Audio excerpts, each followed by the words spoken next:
दोस्तों, मेरे घर में एक नया नौकर आया था। उसका नाम किशन था।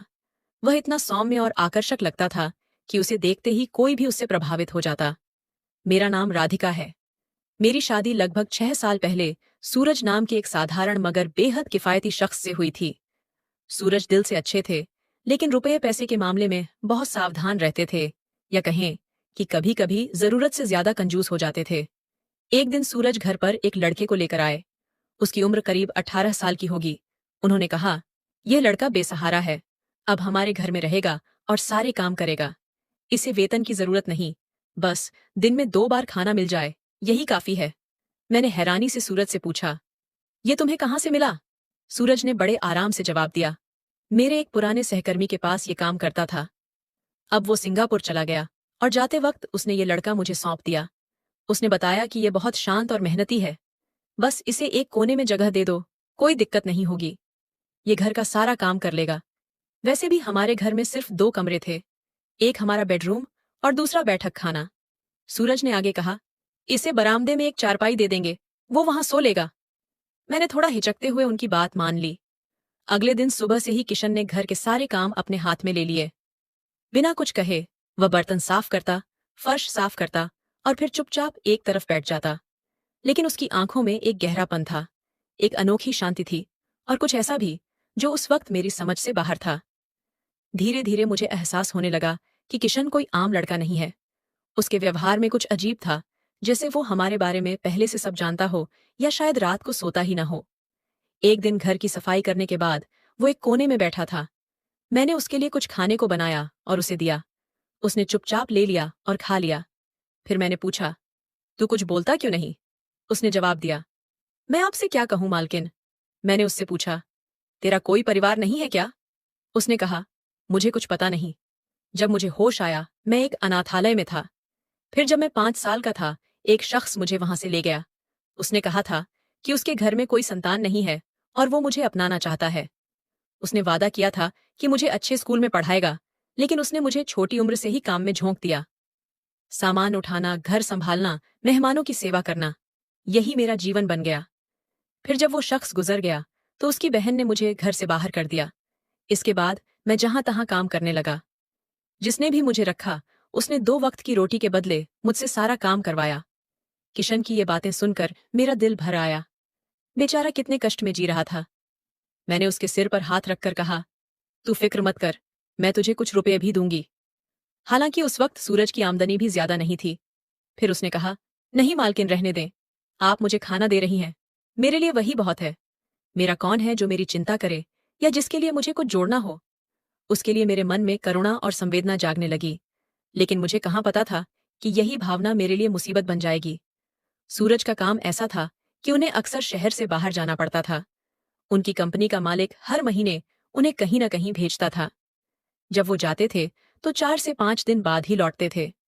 हमारी शादी को 6 साल हो गए थे, लेकिन अभी तक हमें कोई बच्चा नहीं हुआ था। मैंने सोचा कि अगर मैं इस बेसहारा लड़के के साथ अच्छा करूंगी तो शायद भगवान मुझ पर मेहरबान होंगे और मुझे मां बनने का सुख देंगे। शायद यही मेरी सबसे बड़ी गलती थी। कुछ दिनों बाद सूरज फिर काम के सिलसिले में बाहर गए। घर पर मैं अकेली थी और किशन था, जो अब 18 साल का था और घर का सारा काम संभाल रहा था। उसी दौरान मैंने उसकी सादगी को नजदीक से देखा। मैं रसोई में सब्जी बना रही थी, तभी वो वहां आ गया। उस वक्त मैं बिना चुनरी के काम कर रही थी। मुझे नहीं पता था कि इतने कम उम्र के लड़के की नजर में भी ऐसा कुछ हो सकता है। मैं सब्जी काट रही थी, तभी उसने बहाना बनाया कि उसे पानी लेना है और मेरे ठीक पीछे सिंक के पास खड़ा हो गया। मैं अपने विचारों में डूबी थी। अचानक मुझे लगा जैसे कोई मुझे बहुत ध्यान से देख रहा हो, जैसे कोई मेरे रूप को अपनी नजरों से भेद रहा हो। मैंने फौरन पीछे मुड़कर देखा। वो 18 साल का लड़का मुझे ही ताक रहा था, कभी मेरे चेहरे को, कभी मेरे शरीर को। ये देखकर मैं घबरा गई। मैंने तुरंत पास में पड़ी चुनरी उठाई और ओढ़ ली। फिर जल्दी से सब्जी को एक बर्तन में रखकर अलग किया और रसोई से बाहर अपने कमरे में चली गई। बिस्तर पर बैठकर मैं सोचने लगी कि उसने मुझे ऐसे क्यों देखा। फिर खुद को समझाया कि शायद ये मेरा भ्रम है। वो तो इतना भोला भाला है, ऐसा क्यों करेगा? लेकिन औरतों को ईश्वर ने एक खास संवेदना दी है, जिससे वो गलत नजर को भांप लेती हैं। उस पल मुझे भी वही लगा था। फिर भी मैंने सोचा कि वो तो अभी छोटा है, शायद मैं ज्यादा सोच रही हूं। ये सोचकर मैंने बात को अनदेखा कर दिया। उसने अपनी मजबूरी की जो कहानी सुनाई थी, उससे मेरे मन में उसके लिए दया जगी थी। फिर मैं कुछ देर बाद कमरे से बाहर आई। देखा कि वो घर की सफाई कर रहा था। मैं सोफे पर बैठ गई और उसे देखने लगी। मुझे उसमें कुछ गलत नहीं दिखा। वो अपने काम में लगा था। मुझे लगा कि शायद मैंने उसके बारे में गलत समझा। रात को भोजन के बाद उसने कहा, मालकिन बाहर बहुत सर्दी हो गई है। अगर आपको बुरा न लगे तो क्या मैं अंदर सो जाऊं? उसकी बात ठीक थी। ठंड का मौसम शुरू हो चुका था और रात में हवा सचमुच ठंडी हो गई थी। मैंने सोचा कि ये लड़का कब तक बाहर ठिठुरता रहेगा। मेरे घर में एक छोटा कमरा था जहां मैंने अपनी किताबें और कुछ पुराना सामान रखा था। वो कमरा तंग था, लेकिन वहां ढेर सारी चीजें थीं। मैंने कहा, ठीक है, तू उस कमरे में सो जाना। वहां मेरी चीजों को थोड़ा इधर उधर करके जगह बना ले। उसने कहा, मालकिन, अगर आपको तकलीफ न हो तो क्या मैं आपके कमरे में सो सकता हूं? ये सुनकर मैं चौंकी। फिर उसने कहा, मालकिन, मैं फर्श पर ही बिछौना डालकर सो जाऊंगा। बाहर बहुत ठंड है और मेरे पास गर्म कपड़े भी नहीं हैं। मैंने थोड़ा सोचा और उसे अपने कमरे में सोने की अनुमति दे दी। उसके चेहरे पर एक अजीब खुशी नजर आई, जैसे उसे कोई बड़ा खजाना मिल गया हो। उसने फौरन अपना बिछौना उठाया और मेरे कमरे के फर्श पर बिछाकर सो गया। उसे अंधेरे में सोने की आदत थी, तो उसने लाइट बंद कर दी। फिर मैं भी धीरे धीरे नींद में चली गई। इसके बाद मुझे कुछ याद नहीं। सुबह जब आंख खुली तो मेरा सिर भारी लग रहा था। शायद मैं ज्यादा सो गई थी। घड़ी देखी तो सुबह के 6:30 थे। मैं आमतौर पर इतने ही बजे उठती थी, लेकिन आज नींद बहुत गहरी लग रही थी। जब मैं उठी तो बाथरूम से पानी की आवाज आई। मैंने नीचे देखा, उसका बिछौना वहां नहीं था। मतलब वो जाग चुका था। फिर पता चला कि वो बाथरूम में था। ये देखकर मैं थोड़ी परेशान हुई। वो मेरी इजाजत के बिना मेरे बाथरूम का इस्तेमाल कर रहा था। मुझे ये बिल्कुल अच्छा नहीं लगा। मैंने सोचा कि जैसे ही वो बाहर आएगा, मैं उसे साफ कह दूंगी कि मेरे बाथरूम को हाथ न लगाए। थोड़ी देर बाद वो बाहर आया। उसके चेहरे पर एक अजीब सी मुस्कान थी। तभी मुझे लगा कि मेरे बाल बिखरे हुए हैं। सोते वक्त मैंने उन्हें बांधा था। मैं जल्दी से उठी और बाल संवारी। फिर जब मैंने अपनी चुनरी उठाई और बिस्तर की चादर देखी तो मैं दंग रह गई। चादर इस तरह फैली हुई थी जैसे कोई उस पर लेटा हो, वो भी पूरे बिस्तर पर, न कि एक कोने में। मेरी आदत थी कि मैं हमेशा एक तरफ सिमट कर सोती थी। चादर की हालत देखकर मैं डर गई। इतने में वो अपना सामान लेकर बाहर जाने लगा। मैंने उसे रोककर कहा, रुक जरा। उसे शायद कुछ समझ नहीं आया। मैंने पूछा, रात को तू कहाँ सोया था? ये सुनते ही उसका चेहरा सफेद पड़ गया। उसने कहा, मालकिन, फर्श पर ही सोया था। क्यों, क्या हुआ? मैंने कहा, कुछ नहीं, तू जा। जैसे ही वो जाने लगा, मैंने फिर कहा, एक बात और सुन, अब से मेरे बाथरूम को मत छूना। उसने कहा, ठीक है मालकिन, और कमरे से चला गया। जब मैं बिस्तर से उठी तो मेरी कमर में दर्द हुआ। शरीर में थकान थी। मन उदास सा लग रहा था। मैंने बाहर जाकर बैठने का फैसला किया। किशन को चाय बनानी आती थी तो मैंने आवाज लगाई, एक कप चाय बना दे। उसने कहा, अभी लाती हूं मालकिन। थोड़ी देर बाद वो चाय लेकर कमरे में आया और मुझे दे दी। मुझे समझ नहीं आ रहा था कि आज मैं इतनी कमजोर क्यों महसूस कर रही हूं। मेरी बात सुनकर उसने मेरी ओर देखा और कहा, कभी कभी ज्यादा थकान से ऐसा हो जाता है। ये कहकर वो बाहर चला गया। मैं सोच में पड़ गई कि आखिर क्या हुआ कि मैं इतनी कमजोर लग रही हूं। फिर मैंने सूरज को फोन लगाया। उनके जाने के बाद से मेरा मन बेचैन था। फोन पर मैंने पूछा, सूरज, तुम कब लौटोगे? उन्होंने कहा, क्या हुआ? अभी तो मुझे गए 2 दिन ही हुए हैं। तुम्हें पता है कि बाहर जाता हूं तो 4 से 5 दिन तो लगते ही हैं। वो ठीक कह रहे थे।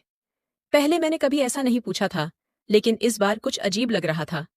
उन्होंने बताया कि वो किसी जरूरी बैठक में हैं और रात को बात करेंगे। मैंने कहा, ठीक है, ध्यान रखना। तभी मेरी आवाज सुनकर उन्होंने कहा, राधिका, क्या बात है? तुम्हारी तबीयत ठीक नहीं लग रही। क्या हुआ? दोस्तों, हम दोनों एक दूसरे की आवाज से मन की बात समझ लेते थे। मैंने गहरी सांस ली और कहा, पता नहीं, कल से शरीर भारी लग रहा है। बहुत थकान हो रही है।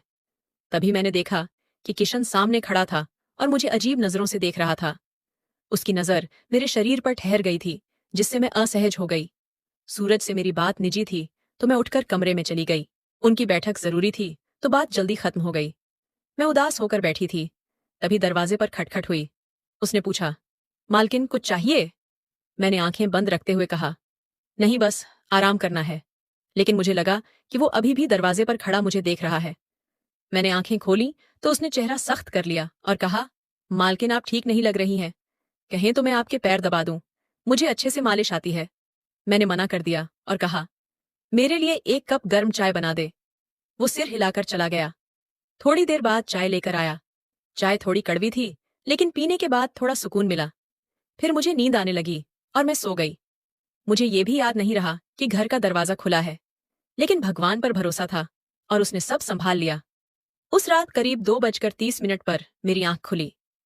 कमरे में रोशनी थी। घड़ी देखकर मैं चौंकी। शायद मैं बहुत सो गई थी। तबीयत भी ठीक नहीं थी। मैं बाहर आई तो किशन ने मुझे देखकर मुस्कुराते हुए कहा, मालकिन, अगर आप ठीक हैं तो कुछ खाने को लाऊं? उसके लहजे से लगा जैसे वो मेरा इंतजार कर रहा हो। मैंने पूछा, तूने मुझे उठाया क्यों नहीं? मैं इतनी गहरी नींद में कैसे थी? वो हंसा और बोला, आप इतने चैन से सो रही थीं कि मुझे आपको जगाना ठीक नहीं लगा। आपकी नींद खराब करना मुझे अच्छा नहीं लगा। उसकी बात सुनकर मैं हैरान हुई। मैंने पूछा, तेरा मतलब क्या है? उसने कहा, मालकिन, मैं तो बस नौकर हूं।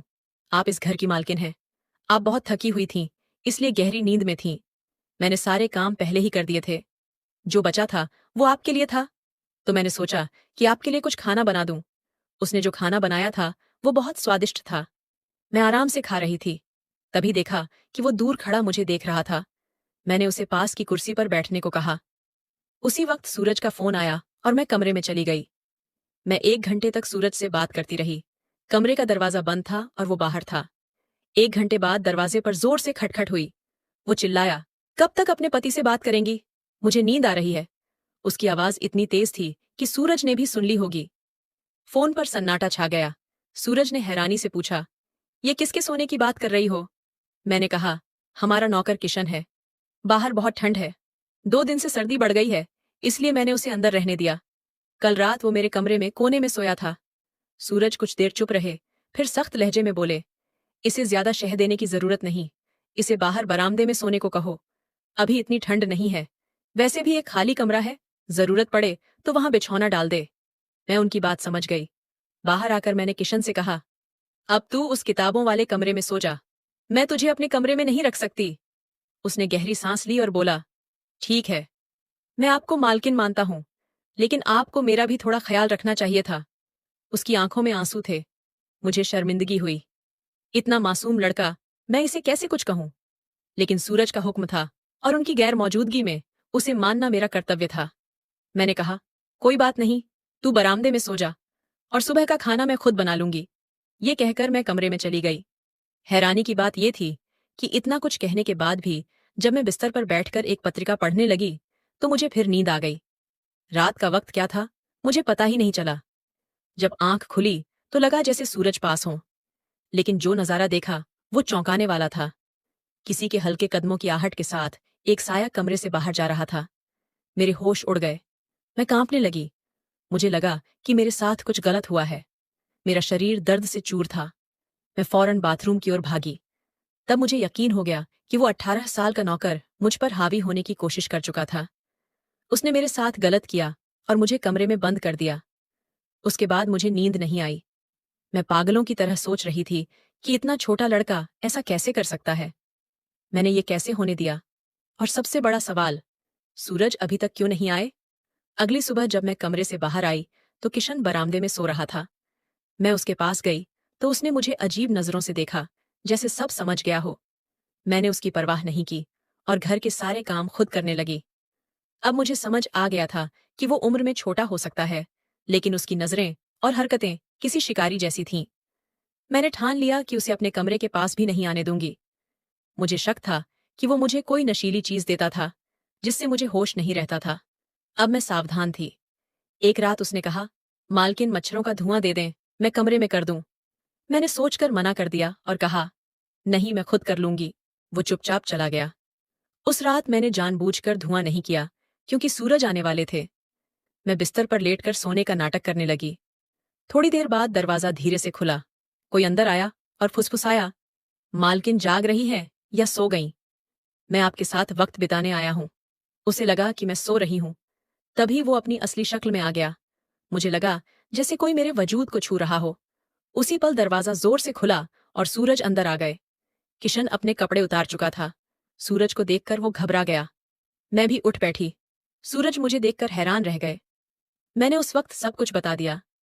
मैं उन औरतों में से नहीं थी जो चुप रहकर खुद को नुकसान पहुंचाती हैं। सूरज ने फौरन उसकी गर्दन पकड़ी और उसे दीवार से दे मारा। जब वो हमारे घर आया था तो हमने दया करके उसे जगह दी थी, लेकिन उसने उसी थाली में सुराख कर दिया जिसमें वो खा रहा था। पहले तो उसने कुछ नहीं कहा, लेकिन जब सूरज ने उसे मारा तो वो रोने लगा और जो बताया वो हमारी सोच से परे था। उसने कहा कि जब वो 5 साल का था तो एक शख्स उसे अनाथालय से ले गया। उसने उसे नौकर बना दिया और गलत व्यवहार शुरू कर दिया। वो उसे गलत तरीके से छूता था, उसकी भावनाओं को कुचलता था और गंदे काम करवाता था। वो उसे डराता भी था कि अगर उसने कुछ कहा तो अंजाम बुरा होगा। उसने कहा कि शायद इसी वजह से वो वक्त से पहले बड़ा हो गया। उस शख्स ने उसके साथ वो सब किया जो पति पत्नी के बीच होता है। फिर जब वो तंग आ गया तो उसने दूसरा नौकर रख लिया और उसे निकाल दिया। फिर वो इधर उधर भटकता रहा। हमारे घर आया और मुझे देखकर उसे अजीब लगाव हो गया। मेरे व्यवहार को उसने गलत समझ लिया। शायद इसलिए उसने ऐसा किया। उसने बताया कि वो मेरे लिए चाय या खाने में नशीली चीज मिलाता था जिससे मैं सो जाती थी। फिर वो कमरे में आता था और मेरे साथ गलत करता था। उसे इससे सुकून मिलता था। उसने कहा कि उसे मेरे शरीर से बहुत मोह हो गया था। जब वो रोते हुए ये सब सूरज को बता रहा था तो सूरज ने फिर उसे पीटा। वो माफी मांगने लगा। मुझे गुस्सा भी आया और थोड़ा अफसोस भी हुआ। सूरज ने उसे उसी वक्त घर से निकाल दिया। वो रोते हुए बोला, आधी रात को मैं कहाँ जाऊंगा, मुझे माफ कर दें। उसने वादा किया कि वो ऐसा फिर नहीं करेगा, लेकिन ऐसे लड़के को घर में रखना बुद्धिमानी नहीं थी। उसे इस हाल में पहुंचाने वाला वो शख्स था जिसने उसे अनाथालय से लिया था। अगर अनाथालय वालों ने जांच की होती तो ये बच्चा आज ऐसा न होता। सूरज ने उसे रात भर घर के बाहर बैठाया और सुबह पुलिस को सौंप दिया। उसने पुलिस को सब बताया। फिर उसे सुधार गृह में रखा गया ताकि उसका व्यवहार ठीक हो और वो अच्छा इंसान बन सके। दोस्तों, इतना सब होने के बाद भी सूरज मेरे लिए सबसे अच्छे पति रहे। उन्होंने मेरा साथ नहीं छोड़ा। हमारे बीच इतना प्यार था कि इन घटनाओं से मैं शर्मिंदा हुई, लेकिन सूरज ने कहा, ये मेरी गलती है, मुझे उसकी जांच करनी चाहिए थी। जो हुआ उसे बदला नहीं जा सकता। अब मैं सावधान रहूंगा। उन्होंने मुझे भरोसा दिलाया कि ये बात किसी को पता नहीं चलेगी। तो दोस्तों, ये थी मेरी कहानी। आपको कैसी लगी? कमेंट में जरूर बताएं। पसंद आए तो लाइक करें और दोस्तों के साथ शेयर करें। ऐसी रोमांचक कहानियों के लिए हमारे चैनल को सब्सक्राइब करें और बेल आइकन दबाएं ताकि आप कोई कहानी न छोड़ें। धन्यवाद।